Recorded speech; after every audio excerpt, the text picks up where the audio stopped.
Hey guys, Mr. Poki here, back with another video. So as you guys have seen from my previous community posts, as well as the thumbnail, all the votes, all that kind of stuff, you guys will know that today's content is going to be covering essentially two different things. Right? The first is going to be uncovering how a DPS simulation works in this game. What exactly goes behind the scenes of this mysterious DPS simulation? There might be a lot of questions as to how this shit actually works, right? So we're gonna be uncovering this.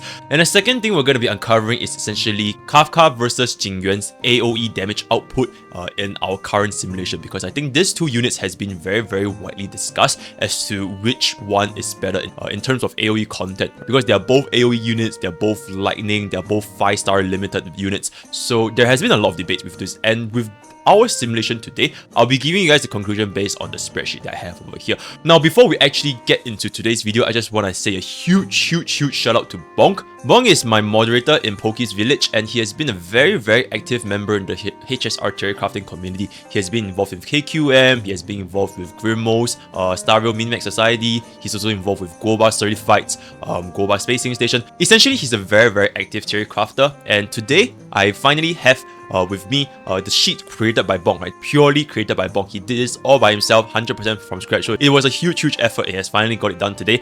And of course, I've done my necessary cross-checking, and he has shared this with other theory crafters, and we basically more or less line up with the map, right? But keep in mind, do take this spreadsheet with a little less scrutiny as compared to the spreadsheets that are circulated for public usage, right? Or the spreadsheets that you can customize your own values, customize. This is essentially like Bonk's homework, right? He has done his homework, and these are his findings, his final result, all this kind of stuff. So don't expect this spreadsheet to be very neat, right? Some of the columns, some of the rows is kind of not really consistent, and for some of the simulations they did a little bit more generalization. But at the bottom line is, after this video, you'll definitely understand how DPS simulations works, which is the entire purpose of this video, right? So without further ado, let's get into today's content.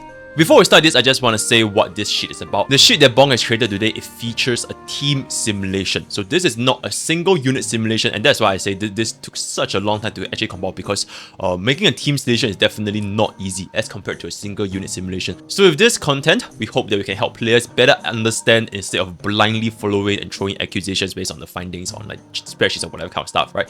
So I've broken down essentially the steps to building your own DPS simulation. I'm just gonna be leaving it up here. You guys can take a screenshot, take a reference, and this is essentially how most DPS solutions are created, right? So step number one is going to be your setting your conditions or your rule. Any simulation, right? Not even just for like Honkai Star Rail damage simulations. For anything you want to do like in life, be it like you want to be doing data sampling, you want to do some science, you want to do some hypothesis, experimentations, you need to set your rules and conditions, right? And these conditions, they are fixed.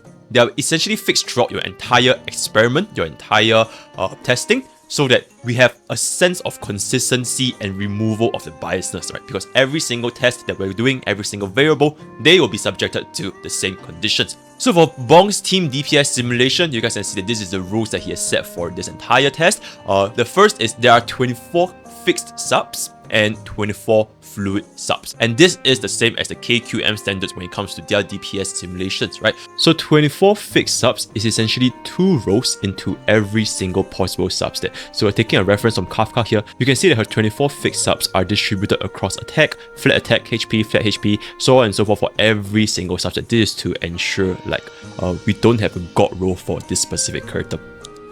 On the other hand, 24 fluid subs will be the 24 subs that we want her to be on the ideal substats, right? So you can see for Kafka, we're going 10 into attack, 10 into speed, 2 into HR, and 2 into break effect. There is also a total maximum of 12 subs possible into each stat, minus 2 per main stat, right? So as you can see over here, if we have a main stat for attack, then we have to minus 2 from the total substats, making our limit to be 10. To find out more about these relic substat distribution, kindly check out the document provided by KQM, where they explain very in-depth why this is the case for most theory crafting communities. Our target is also going to be fixed, which is 3 target infinite HP level 90 enemies weak to all elements, right? So all our simulation, all our units over here, they're gonna be hitting the exact same enemies with the entire team. So there's gonna be no biasness against one team or another. They're all hitting the same enemy. Another thing to note is that the enemy toughness does not reduce, meaning to say their toughness is never ever broken. So why is this the case? It essentially just makes our testing life a little bit easier. Like I said at the start of the video, this simulation is not meant to be super strict. It's really just a general guide to show you guys how a DPS simulation works. One thing to note that this criteria over here, this rule over here, it might benefit some units more than the other. For example, this criteria is definitely gonna be disadvantageous towards Kafka because Kafka's DOT trigger is gonna affect any weakness broken DOTs, right? But I digress. The next rule is that we are testing this across 10 MOC cycles, and 10 MOC cycles essentially has 1050 action value. Now, how is this number derived? Kindly check out my speed sheet over there where I show you guys exactly how many action values there are across 10 MOC cycles, as well as the relevant speeds to hit those thresholds, right?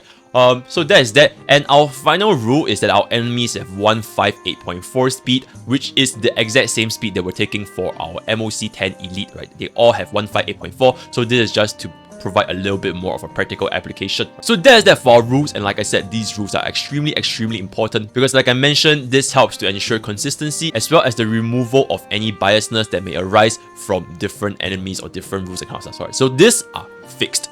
Now, moving on to the next step, which is setting our unit stats and variables, right? We need to establish what are we testing. So this is a part where if you're doing a single unit simulation, it's kind of like your last step because the only thing you need to adjust in a single unit simulation is that unit's stat itself. So for example, if you want to test out attack Kafka versus crit Kafka, so essentially just play around with these values over here so you guys can see, or you can change around your crit rate, you can change around your crit damage, or you want to change around attack. So after changing the units built, then you can just move on to the actual simulation, right? So we can move on to the actual simulation, and this, like I said, this is a team-wide simulation, but for a single unit simulation, the only thing you're going to be seeing here is Kafka, right? So for Kafka, you just go ahead and this is going to be the final output, right? So just compare this with the different Kafka stats. So if you want to do more attack, more speed, less speed, you can essentially find out exactly how much damage that build does based on these conditions. So that's why I say for single simulations, it is a little bit more straightforward since this is essentially your final step. Now, on the other hand, if you want to do something like a DPS comparison between unit A and unit B, then you have to pull up another unit stats for another unit, right? So in this case, if you want to compare Kafka with Blade, for example, then you also need to create another sheet separate from Kafka, essentially throwing in Blade's stats as well, right? So if you're going to be testing both Kafka and Blade, then you'll need two different unit stats and run them into their respective simulations. So essentially, whatever you do over here, like this kind of simulation, you essentially have to double and do it for this same unit, right? Then you can find out towards the end, you can see that this is the final DPS output for Blade. It's going to be roughly 3.5 million, and you compare it with a Kafka's team over here, you can see that this is 3.2 million. So based on these criteria, with the same restriction, the same criteria, all the kind of stuff, Blade is out damaging Kafka by roughly 300,000 across 1050 action value, which is 10 MOC cycles, right? So there is the two different differences. Either you want to compare individual units variables, or you want to compare between unit and unit, right? The unit is the variable, right? So that is that for this section. Now the next step is going to be step 3, which is not really relevant to you if you guys are just doing a single unit simulation. Like if you just want to test out Kafka herself, then essentially all these stats for Kafka is essentially all you need. So everything from here onwards, essentially her teammates is not really required, right? So this is that. But if you want to do a team damage comparison, right? What kind of damage can Kafka output with her team members? Now this is where this thing comes to mind, right? So if you want to compare Kafka's damage with her team, then you have to include the team's stats as well. Pella and Luocha, we don't have to place in their stats. Why? Because essentially their role is just to debuff. We're completely neglecting the amount of damage that they're going to be able to do. Of course, this is not practical in the real world scenario because what if you want to build DPS Pella? And even if you don't build DPS Pella, if you don't build DPS Luocha, there's still some damage that's coming out from this, right? So we're not really very strict. The only thing that we care about for our supports is their ER rate and their speed, right? So we can find exactly when can they cast their ultimate and when can they cast their skill. The only things that you need to have a stats of is essentially if they're going to be either sub DPS or main DPS. And in this case, Sambo is going to be our sub DPS, right? So we do need to include his speed. You either only focus on Kafka herself, like if you want to test Kafka's team damage, right? Like is Sampo better or is Luca better for Kafka? You have to adjust this sheet, right? So this is going to be for Sampo. If you want to test for Luca, then just copy and paste this sheet and create one for Luca. Then you can find out exactly which of this will give you a higher final total damage at the end, right? So that is that. On the other hand, there's another option, which is you want to compare a Team A's damage versus Team B's damage across two different carries, right? So this is gonna be a lot more complicated because now you not only have to go through Kafka and her teammate stats and all these kind of rotations, you need to do it for the second unit that you're comparing as well. For example, Blade, right? So for Blade, we also have to include his stats as well as his relevant support stats. Right? So for Blade, we're going to be running Bronya, Pella, and Luocha. So all these action value, speed, and all this crit damage, we're going to have to be including it into our simulation and then get a conclusive result whether this team is better than the other team. As you guys would have noticed by now, Blade is using Bronya as his secondary unit while Kafka is using Sampo, right? Pella and Luocha over here, they're both there just to be consistent. We're inserting a healer over here because this is to account for a little bit more practicality in terms of real world examples. And we're inserting Pella over here because Pella's defense down is a very universal debuff that most DPS users can benefit from. So Pella is going to be a very universal constant. So both Blade and Kafka will be using Pella and Luocha just to provide consistency, right? And in this case, we're testing between Blade and Bronya versus Kafka and Sampo, which currently is kind of their best in slot second unit. This is a simulation against 3 elites, right? Like if you just go back to the rules, it's a simulation with 3 target infinite HP. So because of this, Sampo is gonna be the best in slot second unit for Kafka. And for Blade, I think it goes without saying, Bronya is gonna be the best pairing for Blade regardless of what simulation it's in, right? So if you want to compare the simulations between Blade and Kafka, you have to do this essentially for 2 different tables. And now we are going on to our 4th step. So step 4 is going to be understanding the sheet. Before we continue, I just want to give a fair warning. This is going to be the heaviest part of today's content, right? Like if you went to any lectures, any classes, this is the part where you really need to, oh my god, what is going on, right? So if you can understand step 4, then everything will fall into place, right? You can essentially understand the entire DPS simulation itself, right? So let's just talk about the step 4, and we're just going to be using Kafka as our example here.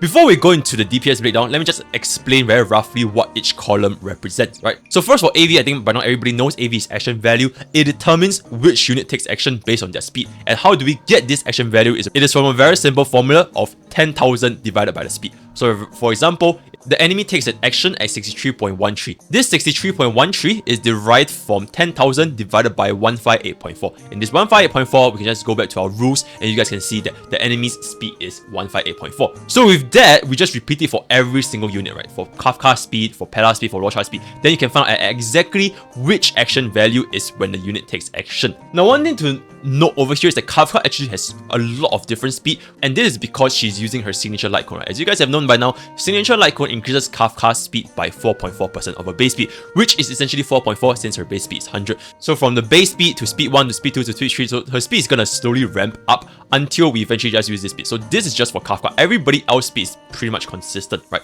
So yeah, that is that for action value. Next, let's just talk on characters. Pretty straightforward, essentially who is taking a turn. Action is basically what they're doing. So for example, we have Kafka using a technique at the start of the battle, Kafka using a skill, Sampo using a skill, Luocha using basic attack, all this kind of stuff, right? So that's gonna be that, very straightforward as well. For SP, is essentially how many skill points do you have left, right? We want to make this a little bit more of a realistic simulation, so we can't assume that we have infinite skill points. Everybody's just casting their skills when and where they please, right? So this skill point helps us to manage who to use basic attack and who to use skill. Next is going to be total damage. Total damage, as the name suggests, is simply the total damage output based on the character's action, right? It is combined after applying the damage formula, and if you guys want to know the damage formula, kindly check out Pride Win, right? And then defense/toughness is another multiplier to be added, right? Defense is dependent on the levels, and toughness is always going to be 0.9 because, like I said, in this simulation, our toughness is never broken, right? So we're always going to have this 0.9 multiplier. And there is no rest because, like I said, enemy is weak to all elements, so there is no elemental resistance, all this kind of stuff, right?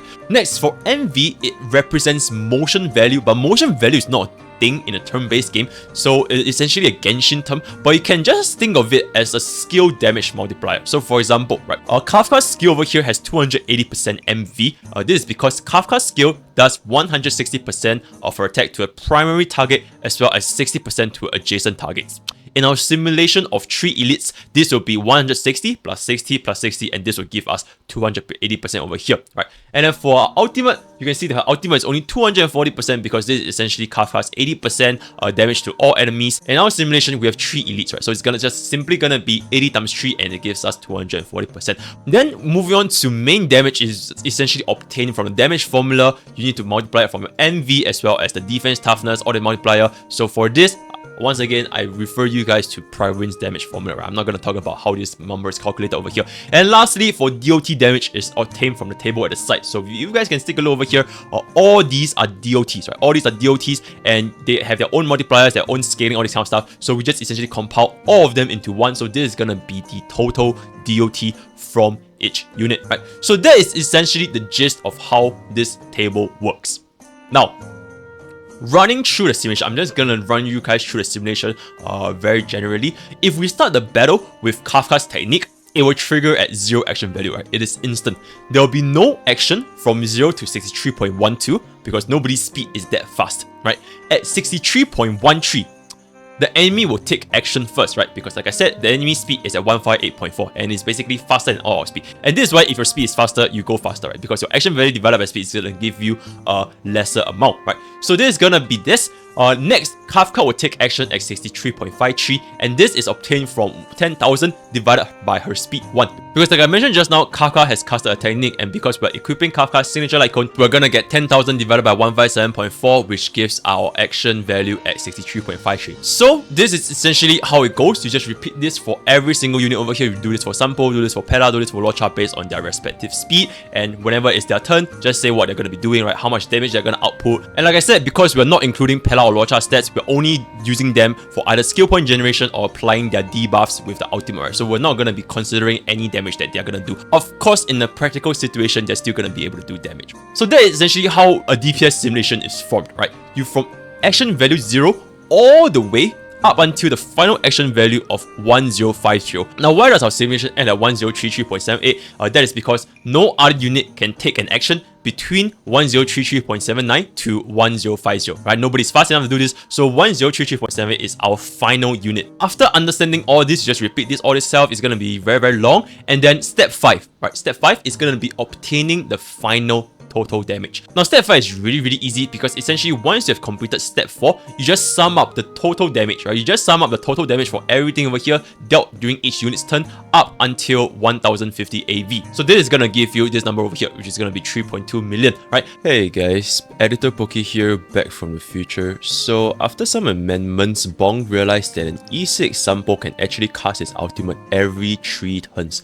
And after making the necessary amendments, it turns out that Kafka and Sampo's damage simulation against 3 elites is really not that far compared to Blade plus Bronya's simulation. And that's just something that I want to add to you guys.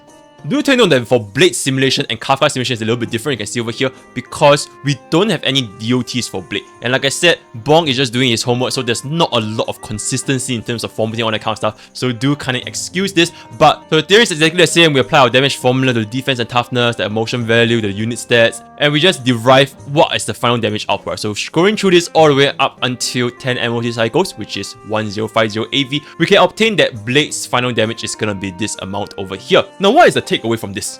Is this representative that we're saying that Blade is always better than Kafka?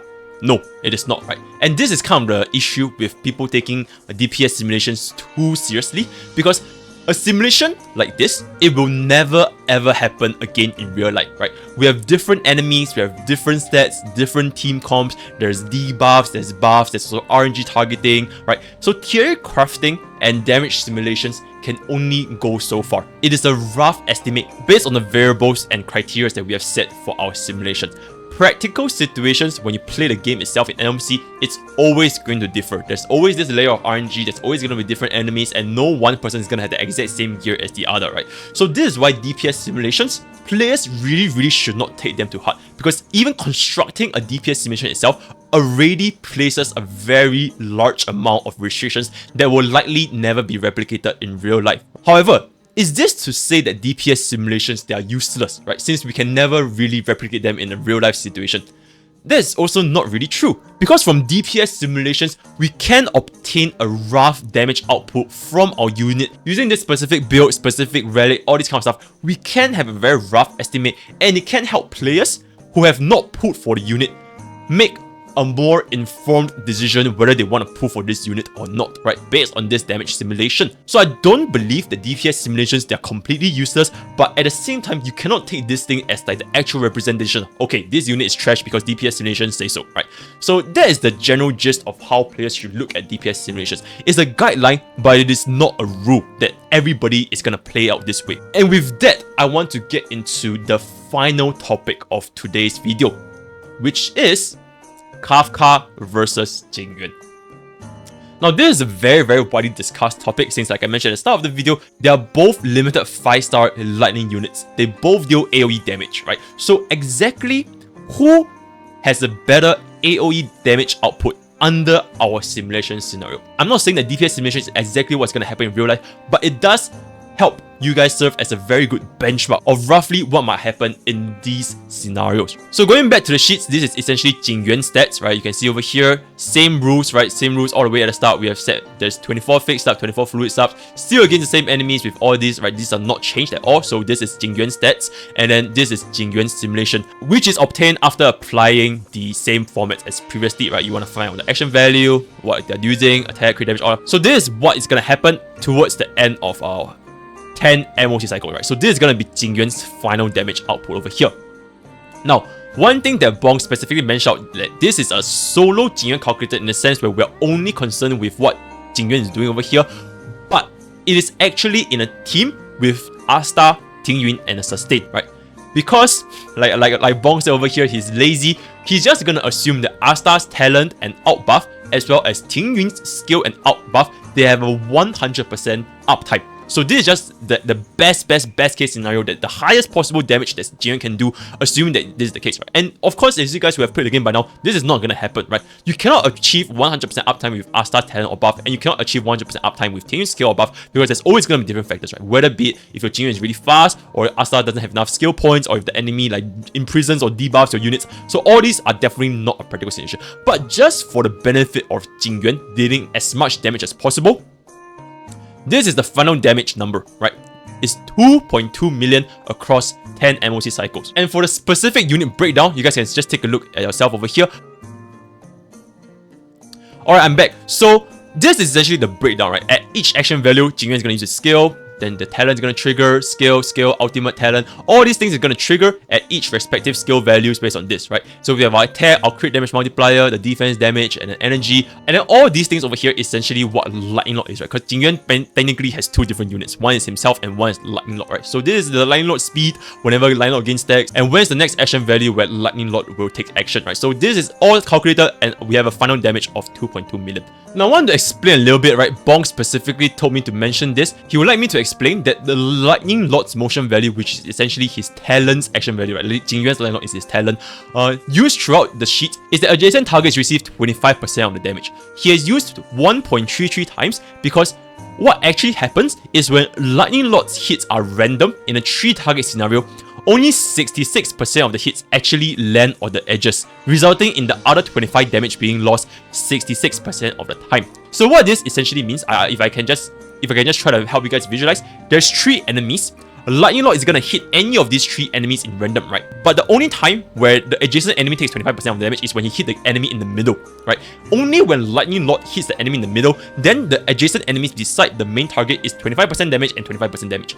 If he were to hit the enemy at the left or the right, and like I said, this is in complete random, right? Then the only target taking the adjacent damage is gonna be the middle, right? The middle elite boss, right? So this is gonna be 100% plus 25%. And because this happens 66% of the time, right? He either hits left, right, or center, and since 66% of the time he's gonna hit left or right based on probability, the final aggregated average is gonna be 1.33 instead of 1.5. I hope that this helps you guys understand. If you guys still don't understand, feel free to approach me or Bonk in the Discord, right? Let's take a look at Kafka's damage output using the exact same team composition, right? Because you guys have seen over here in terms of this simulation of Kafka with Sampo, you can see that it vastly outdamaged Jingyuan, right? Vastly by 1 million damage across 10 action value.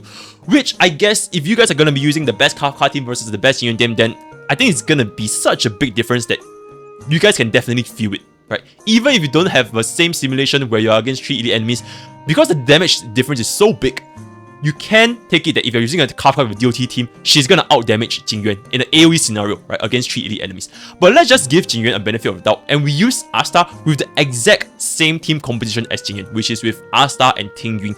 Also, same criteria, we're having permanent uptime on Asta's attack buff, Tingyun's attack buff, Tingyun's buff, all these kind of things is exactly the same, right? So the only thing we've changed here is instead of using Jingyuan, we're using Kafka. So this is going to be Kafka's damage breakdown across 10 MOC values. So this is using a technique, using an ultimate, attack, crit multiplier, shock, erode, DOT. So all these is going to be here, and I'm just going to leave my face out again to you guys to screenshot the top half.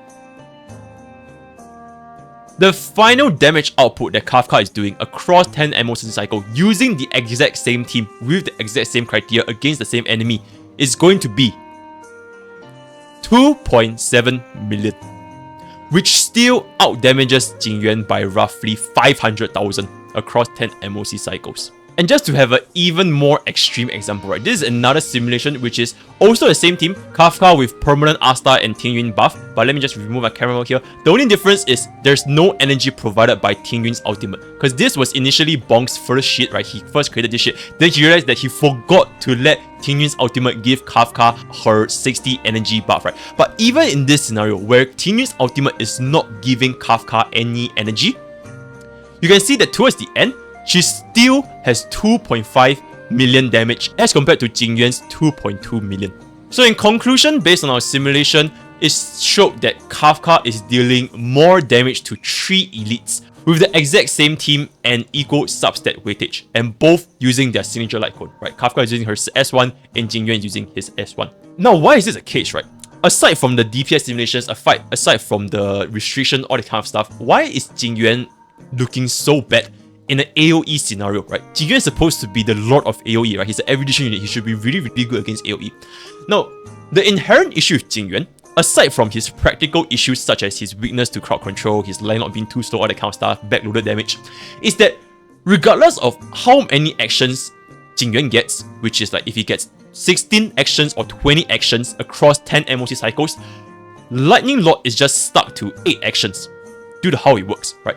Lightning Lord can only get up to 8 actions irregardless if he's like 10 stacks or 5 stacks, right?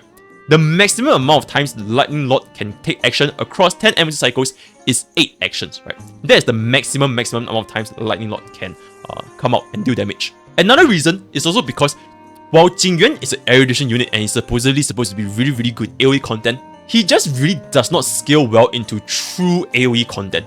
True AoE content is when you're against multiple elite enemies. Jingyuan's kit is more like clearing the small mobs with his skill and his ultimate, right? You remove all these mobs, remove all these AoE targets really, really well, and have his Lightning Lord all focused on a single target, right? He only wants his Lightning Lord to hit a single elite for a 660% damage multiplier, right? So in a true AoE content such as our simulation over here with 3 different elites, Kafka will outdamage Jingyuan against 3 elites.